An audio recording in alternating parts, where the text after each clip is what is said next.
हरे कृष्णा। आज हम सभी श्रवण करेंगे श्रीमद् भागवतम के अंतर्गत पंचम स्कंद, पंचम ही अध्याय और 19 नंबर श्लोक से आज हम प्रारंभ करने जा रहे हैं। ओम नमो भगवते वासुदेवाय।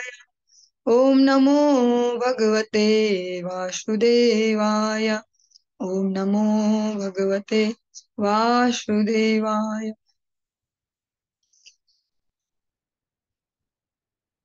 भगवान ऋषभ देव अपने 81 पुत्रों को संबोधित करते हुए बहुत सुंदर सुंदर उपदेश दे रहे हैं।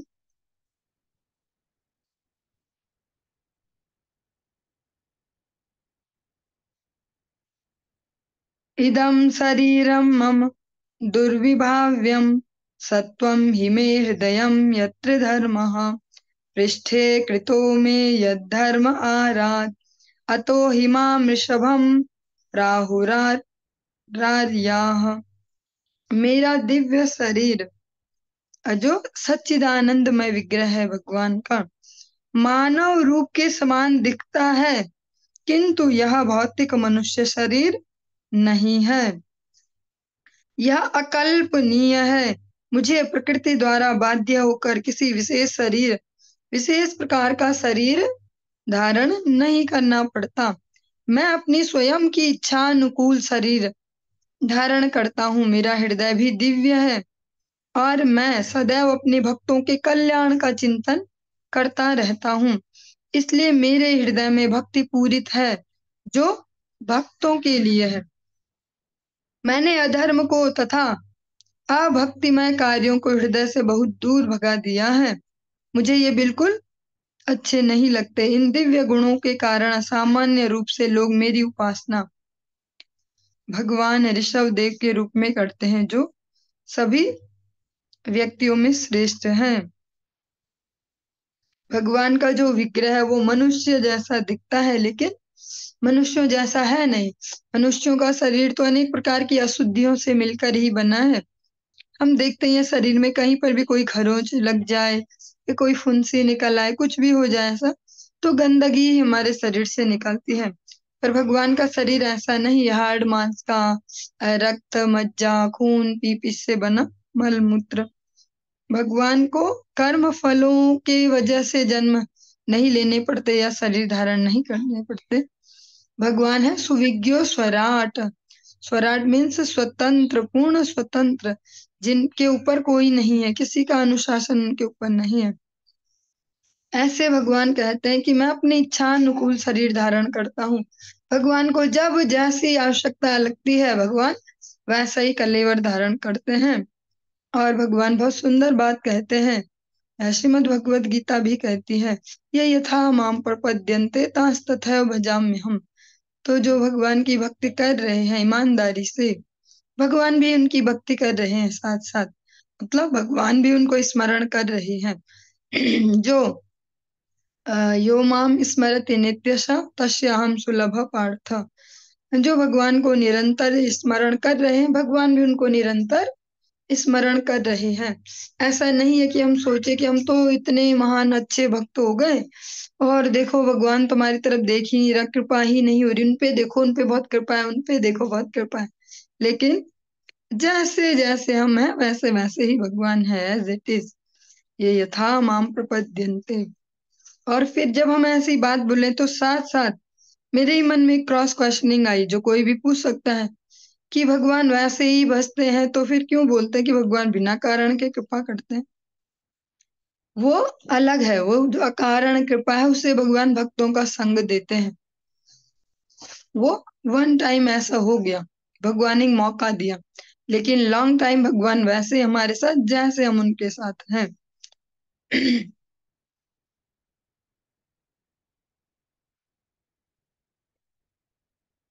तस्माद् भवन्तो हृदयेन जाताः सर्वे महीयान्स ममुं सनाभम् आक्लिष्टबुद्धया भरतं भजध्वम् शुश्रूषणं तद्भरणं प्रजानाम्। मेरे प्रिय पुत्रों, तुम सभी मेरे हृदय से उत्पन्न हुए हो, जो समस्त दिव्य गुणों का केंद्र है। अतः तुम्हें संसारी तथा ईर्ष्यालु मनुष्यों के समान नहीं होना चाहिए। तुम अपने सबसे बड़े भाई भरत को मानो, क्योंकि वह भक्ति में श्रेष्ठ है। यदि तुम लोग भरत की सेवा करोगे तो उसकी सेवा में मेरी सेवा सम्मिलित होगी और तुम स्वयं प्रजा पर शासन करोगे। भगवान उन्हें बहुत ही प्रैक्टिकल सा सुझाव देते हैं। तुम मेरे हृदय से उत्पन्न हुए हो, जैसा कहा भी जाता, आत्मा जायते पुत्रः। तुम सब मेरे हृदय से उत्पन्न हुए हो, जो दिव्य गुणों का केंद्र है। भगवान के हृदय में नहीं है इतने सारे कलमश, किसी को देख के ईर्ष्या करना, किसी के लिए ऐसा सोचना वैसा करना। भगवान का हृदय दिव्य गुणों का आगार है, वहां से दिव्य गुण उत्पन्न होते हैं।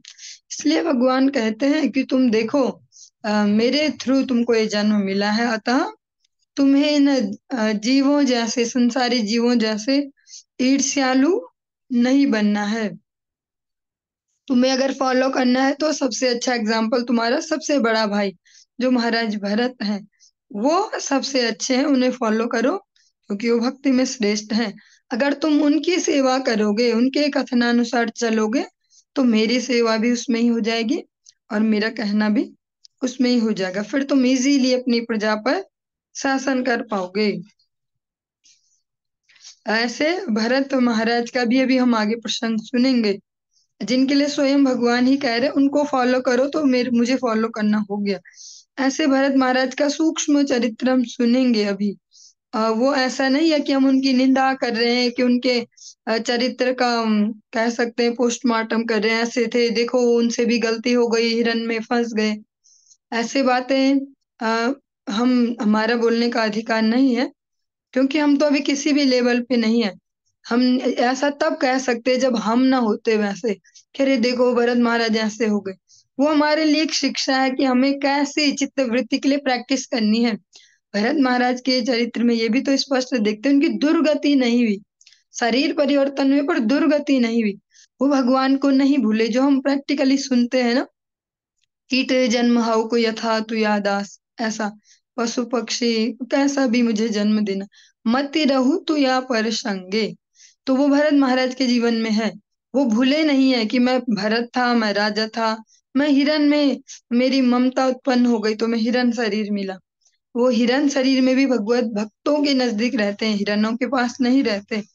वह उनसे कथा श्रवण करते हैं और सोच समझ कर उस जीवन को इस तरह अतिवाहित करते कि ये निपटे तो अगले शरीर मिले, जिससे मैं फिर आगे अपने साधन को कर पाऊं।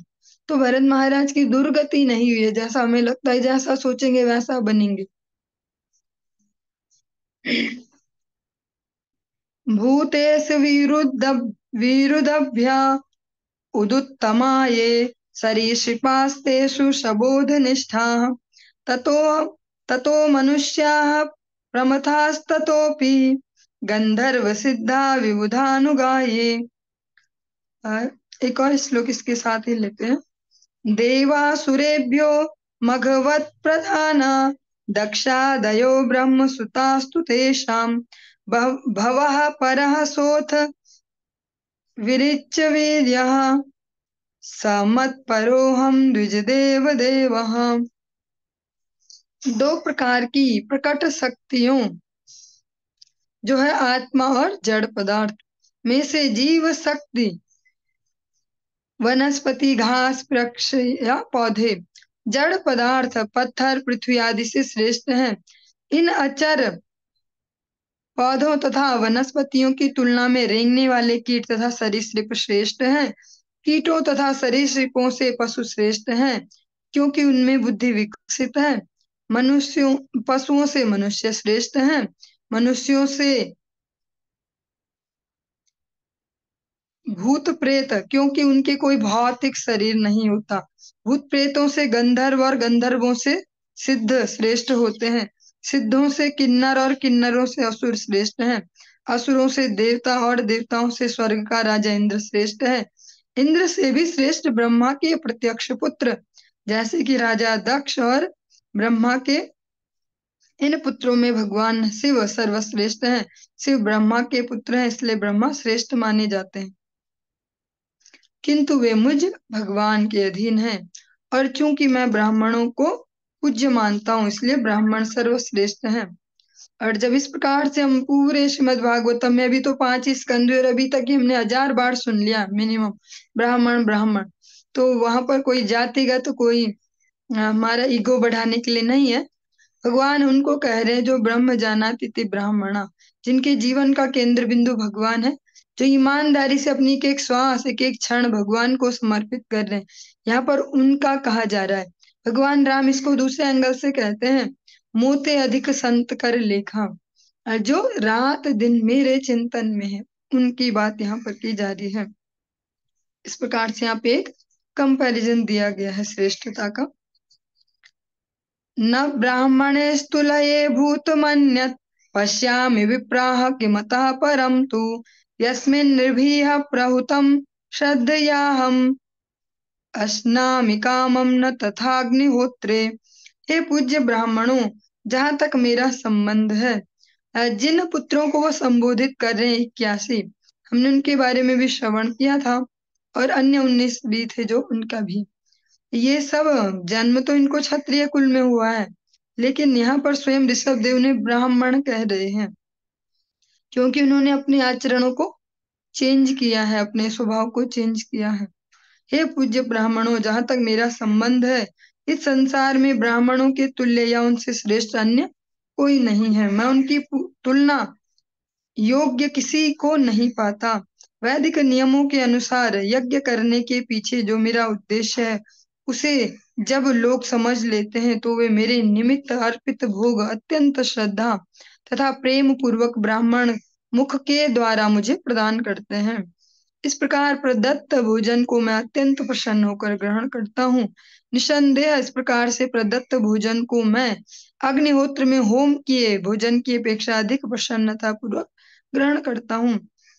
इस प्रकार से तो हमने अनेक अनेक प्रसंगों में श्रवण किया भगवान कपिल, और एक प्रसंग अभी मिसप्लेस हो रहा दिमाग से, उसमें भी ऐसा ही कंपैरिजन भी सुना था कि कौन से जीव श्रेष्ठ, और फिर इसी प्रकार के वचन भी सुने थे कि घृत आहुतियों की बजाय अगर भगवान के जो शुद्ध भक्त है उनको अब ऐसे भोजन बना के भगवान को निवेदित करके तुलसी दल सहित और फिर प्रसाद पवाया जाए, तो भगवान कहते हैं मैं उससे ज्यादा प्रसन्न होता हूँ। रूप गोस्वामी जी भी इसको स्पष्टतया कहते हैं कि भक्तों में आपस में प्रीति कैसे हो। ददाति प्रतिग्रहणाति गुह्यमाख्याति पृच्छति भुक्ते भोजयते चैव षड्विधा प्रीति लक्षणम। ऐसे में भगवान से भी और भगवान के भक्तों में भी आपस में प्रेम उत्पन्न होता है। भगवान भी इसी प्रसाद की महिमा को यहाँ पर कहते हैं, और जिसको हम पवा रहे हैं अगर भगवान के भक्त हैं तो भगवान ज्यादा प्रसन्न होते हैं। धृता तनुरुशती मे पुराणी येने हसत्वं परमं पवित्रं समोदमः सत्यम अनुग्रहश्च तपस्तितिक्षानुभवश्च यत्र। वेद मेरे शाश्वत दिव्य शब्दावतार हैं, इसलिए वे शब्द ब्रह्म हैं। इस जगत में ब्राह्मण समस्त वेदों का सम्यक अध्ययन करते हैं और उनको आत्मसात कर लेते हैं, इसलिए उन्हें साक्षात मूर्त रूप वेद माना जाता है। ब्राह्मण प्रकृति के सर्वोत्तम गुण सत्व गुण में स्थित होते हैं।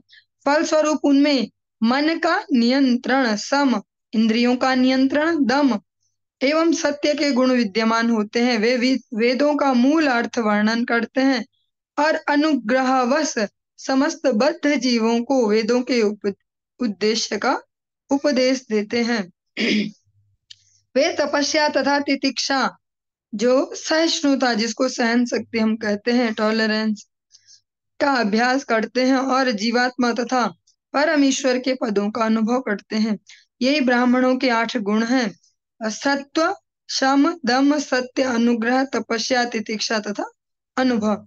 अतः समस्त जीवों में ब्राह्मण सर्वश्रेष्ठ हैं, और ये प्रत्येक मनुष्य के लिए वो 4 लाख वाली कैटेगरी में से किसी भी कैटेगरी का हो, सबके लिए खुला मौका है अपने जीवन में कि वो अपने थोड़ी तपस्या करे, थोड़ा मन पर संयम करे, थोड़ा कह सकते हैं डेडिकेटेडली चले, तो वो अपने आप को चेंज कर सकता है, वो अपना वर्ण, अपना जो भी है उसको चेंज करने की सबको स्वतंत्रता है। यहाँ कोई ऐसा नहीं बाउंड कर दिया गया कि यहाँ जन्म हुआ तो ये नहीं कर पाएंगे। वो महाप्रभु स्पष्ट कहते हैं कि वह विप्र की वह न्यासी शूद्र के ने नए जय कृष्ण तत्व वेत्ता से ही गुरु है।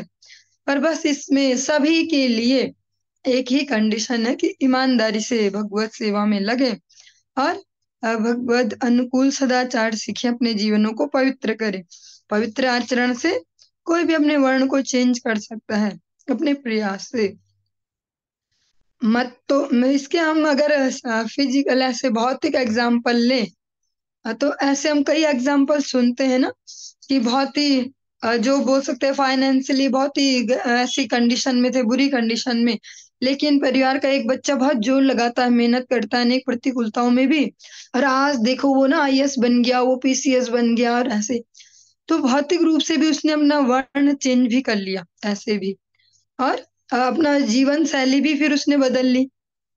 उसकी वैसी जीवन शैली नहीं है आज जैसी कभी रही होगी कि ये तो ठीक से ऐसा भी नहीं करते वैसा, वो जीवन के ऐसे आध्यात्मिक मार्ग के लिए भी हम अगर जोर लगाएं तो हम सब अपने वर्णों को उच्च कर सकते हैं। महाप्रभु ने इस सब के लिए बहुत ही सुनहरा अवसर दिया है अपने नाम संकीर्तन को और अपने भक्तों के आश्रय का।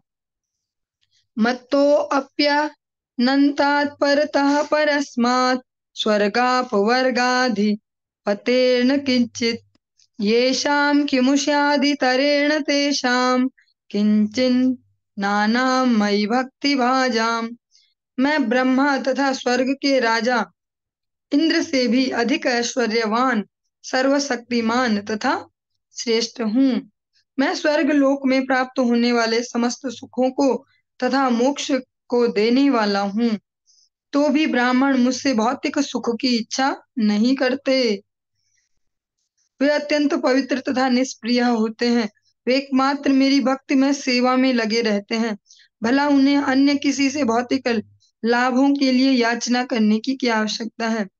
ये भगवान जब इतने हम अलग अलग प्रसंगों में सुन रहे, बहुत बार बड़ाई कर रहे हैं ब्राह्मण ब्राह्मण, तो गलत फहमी भी हो सकती है जिनको जन्म मिले हों उसमें, लेकिन साथ साथ भगवान गुणों को भी बता रहे हैं, उनकी क्वालिटीज भी बता रहे हैं।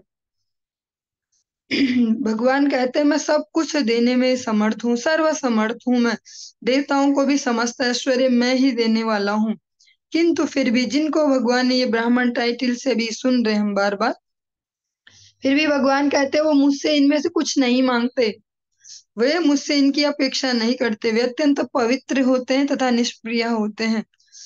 तन की और मन की दोनों पवित्रता इनके पास होती है और निष्प्रिय होते हैं। ऐसी कोई डिपेंडेंसी नहीं है, किसी से कोई अपेक्षा नहीं है कि ये ऐसा दे दे वैसा दे दे। वे एकमात्र मेरी भक्तिमय सेवा में लगे रहते हैं और भला उन्हें अन्य किसी से भौतिक लाभों के लिए याचना करने की क्या आवश्यकता है। जैसे हम अनेक बार देखते भी हैं कि भगवान के जो ये नाम संकीर्तन प्रचार मूवमेंट इन शिक्षा व्यवस्था में जो भक्त लगे हैं, अधिक कई बार हम देखते हैं अरे ये तो मोटिवेट करे सेवा दीजिए, यहाँ मंदिर निर्माण चल रहा सेवा दो, ऐसा अब ये होने वाला ये उत्सव है सेवा दो, ऐसे लग सकता है ये भी तो मांगते रहते हैं। लेकिन देखना ये भी होगा कि वो उसको लगाते कहाँ है। ये तो हमें अपनी सूक्ष्म बुद्धि से और उन लोगों के आचरण को जिनको हम दे रहे हैं उसको देकर प्रैक्टिकली देखना होगा। यहाँ पर ये भी नहीं बोला जा रहा, इसको भी मोटिवेट नहीं किया जा रहा कि अंधविश्वास है, जो ही कहे भगवान के नाम पे दे दे बाबा सबको देते फिरो। प्रैक्टिकली चेक करें कि जो आप धन दे रहे हैं वो कहाँ लग रहा है और लग रहा है कि नहीं लग रहा है। तो वो अपने लिए कभी याचनाएं नहीं करते, अपने भौतिक सुखों के लिए अगर कभी याचना भी करते हैं तो भगवान के निमित्त, भगवान की ऐसी सेवा, और भगवान की भी सेवा क्या कहें, फाइनली वो रिटर्न तो मनुष्य समाज को ही हो रहा है। जो भी व्यवस्थाएं हैं उनके ही कल्याण में सब लग रहा है। सर्वाणि मध्यष्ण नयतया भवद्भिश्चरण चराणि भूतानि सुता ध्रुवाणि संभावितव्यानि पदे पदे वो विविक्त दृगभिस्तदु हार्हणम में। हे पुत्रों, तुम्हें चर या अचर किसी जीवात्मा से ईर्ष्या नहीं करनी चाहिए। यह जानते हुए कि मैं उनमें स्थित हूँ, तुम प्रत्येक क्षण उनका समादर करो, इस प्रकार तुम मेरा आदर करोगे। अब भगवान उन्हें स्पष्टतया उपदेश करते ईर्ष्या रहित होने को, क्योंकि ईर्ष्या बहुत बड़ा दोष है, छोटा मोटा नहीं है। जैसे हमें तो नॉर्मली यही तो लगता है, जैसे जिस प्रकार से हम सुनते भी हैं, समाज में देख भी रहे बचपन से, जलन करना कोई बड़ी बात थोड़ी ना, किसी से जलना या ईर्ष्या करना। लेकिन आध्यात्मिक दृष्टि से देखिए तो सबसे बड़ा दोष है ईर्ष्या। आज मात्सर्य, जहाँ ईर्ष्या आ जाती है, मत्सरता आ जाती है, सारे दोष वहीं से उत्पन्न शुरू हो जाते हैं। जिसके प्रति हम ईर्ष्या करेंगे, फिर उसकी निंदा करेंगे, कोई कर रहा है तो हमें और मजा आएगा, उसका थोड़ा बहुत कुछ नुकसान होने की उम्मीद करेंगे। इसको ना ये बहुत बनता है, तो जरा जब इसको ठोकर लगेगी तो पता चलेगा, और जब गलती से अगर वो ठोकर लग जाए तो हम खुश हो जाएंगे। फिर धीरे धीरे ऐसे पता ही नहीं चलेगा, ईर्ष्या एक छोटी सी ईर्ष्या से शुरू होके कहाँ तक पहुंच गया मामला। तो ईर्ष्या सबसे भयंकर इसको बोल सकते हैं। भगवान ऋषभ देव स्पष्ट कहते हैं तुम्हें ईर्ष्यालु नहीं होना है। मनोवचो दृक् अरणिहितस्या साक्षात् कृतं मे परिबर्हणं हि विना पुमान् येन महाविमोहात् कृतान्तपाषान् विमुक्तुमीशेत्। मन, दृष्टि, वचन तथा समस्त ज्ञानेंद्रियां तथा कर्मेंद्रियों का वास्तविक कार्य मेरी सेवा में लगे रहना है। जब तक जीवात्मा की इंद्रियां इस प्रकार सेवारत नहीं रहती, तब तक जीवात्मा को यमराज के पास सदृश दृढ़ सांसारिक बंधन से निकल पाना दुष्कर है। मन, दृष्टि, वचन तथा समस्त ज्ञानेंद्रियों और कर्मेंद्रियों का वास्तविक कार्य मेरी सेवा में लगे रहना है। मन भी, आंखें भी, और जीव भी, और जो ज्ञानेंद्रियां हैं और कर्मेंद्रियां, भगवान कहते हैं उनका वास्तविक कार्य है मेरी सेवा करना। जब तक जीवात्मा की इंद्रियां इस प्रकार सेवारत नहीं रहती, जब तक ये सारी जो इंद्रियां ये सेवोन्मुख नहीं हो जाती, भगवान की सेवा में नहीं लगती, तब तक यम बंधन से छुटकारा मुश्किल है, तब तक वो बहुत दुष्कर है। एक बहुत सुंदर सा कीर्तन है, आप सभी के पास भजन गीति में भी होगा। मदन गोपाल शरण तेरी आयो, ऐसा करके उसकी लास्ट सी लाइन है, बहुत सुंदर सी है। यम डर प्यो जब दास कहायो, मदन गोपाल शरण तेरी आयो। इस प्रकार से यम डर प्यो जब दास कहायो, जब भगवान के दास बन जाए, जो भगवान के दास बन जाते हैं, अपनी इन समस्त इंद्रियों को भगवत सेवा में लगाते हैं, यम डर पे उनसे यमराज जी भी भय करते हैं कि गलती से इनके प्रति कुछ ना हो जाए, इनको नहीं ले जाना अपने यहाँ, इनकी तरफ हमने देखना ही नहीं। यमदूत उस तरफ देखते भी नहीं है, जो भगवान के दास का जिनको टाइटल मिल जाता है, केवल नाम से नहीं, जिनको आचरण से भगवान के दास का टाइटल मिल जाता है, जो अपने मन वचन कर्म अपने सबको भगवत सेवा में नियोजित करते हैं। श्री शुका उवाच एव मनुषास्यात्मजान स्वयं अनुशिष्टानपि लोकानुशासनार्थं महानुभावः परं सुहृद भगवान् ऋषभापदेश उपशमशीलानां परतकर्मणां महामुनीनां भक्ति ज्ञान वैराग्य लक्षणं पारमहंस्य धर्म मुपशिक्षमाणः स्वतनया सतज्येष्ठं परम भागवतं भगवज्जनपरायणं भरतं धरणिपालनायाभिषिच्य स्वयं भवन एवोर्वरि शरीरमात्र परिग्रह उन्नमत्त इव गगन परिधानः प्रकीर्ण केश आत्म न्यारोपिता अवनीयो ब्रह्मावर्तात् प्रव्राज। श्रील सुखदेव गोस्वामी ने कहा, इस प्रकार सबके हितैषी परमेश्वर ऋषभ देव ने अपने पुत्रों को उपदेश दिया। यह आदर्श प्रस्तुत करने के लिए कि ग्रस्त जीवन से विरक्त होने के पूर्व पिता अपने पुत्रों को किस प्रकार शिक्षा दे। उन्होंने उन्हें शिक्षा दी। यद्यपि वे सभी पूर्णतया शिक्षित थे और शिष्ट भी थे।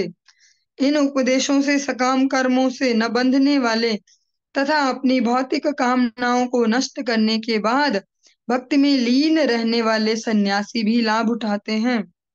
ऋषभ देव ने अपने 100 पुत्रों को शिक्षा दी, जिनमें से सबसे बड़े भरत थे, जो महान भक्त तथा वैष्णव के अनुयायी थे। भगवान ऋषभ देव ने अपने ज्येष्ठ पुत्र को सिंहासन पर इसलिए बिठाया कि वह संपूर्ण संसार पर शासन करे। इसके पश्चात घर में रहते हुए भी भगवान ऋषभ देव पागल के सदृश नग्न अवस्था और बाल बिखेरे रहने लगे। तब यज्ञाग्नि को अपने में लीन करके विश्व का भ्रमण करने हेतु उन्होंने ब्रह्मावर्त को छोड़ दिया।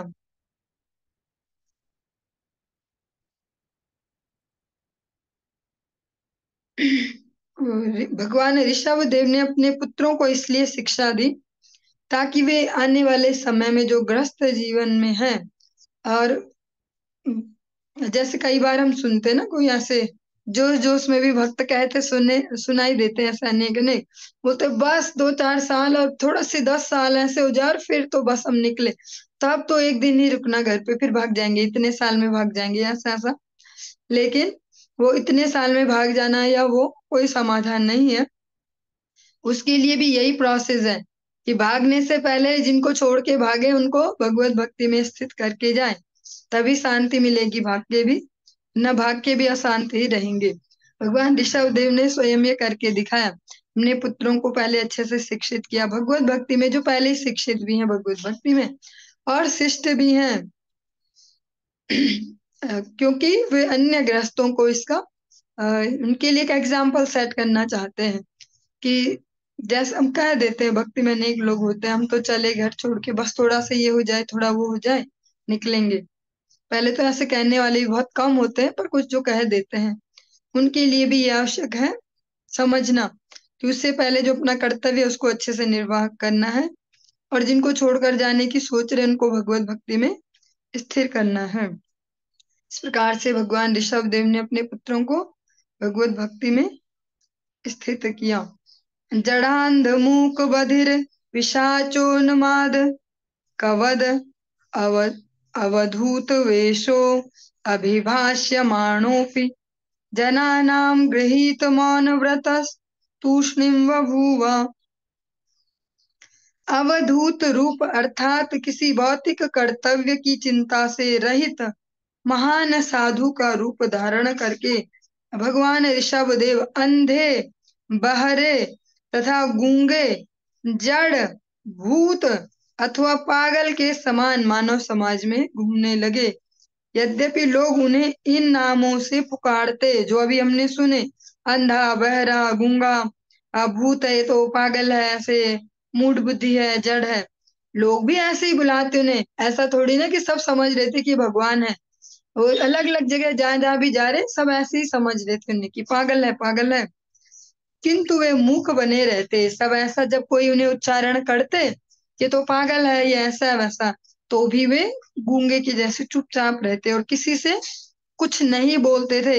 एक्साइटेड नहीं हो जाते थे कि बस अभी इनका सर फोड़ूं, मैं इनको मारूं, कि मैं तो बहुत बड़ा राजा हूँ, मेरा ही तो इतना बड़ा राज्य है, मेरे इतने बच्चे इतने बेटे हैं मेरे, मैं ही भगवान हूँ, ऐसा नहीं। वे इनको मूक होकर चुपचाप उनको श्रवण करते। चलिए हम आज के इस प्रसंग को यहीं विराम देंगे, आगे कल कंटिन्यू करेंगे। हरि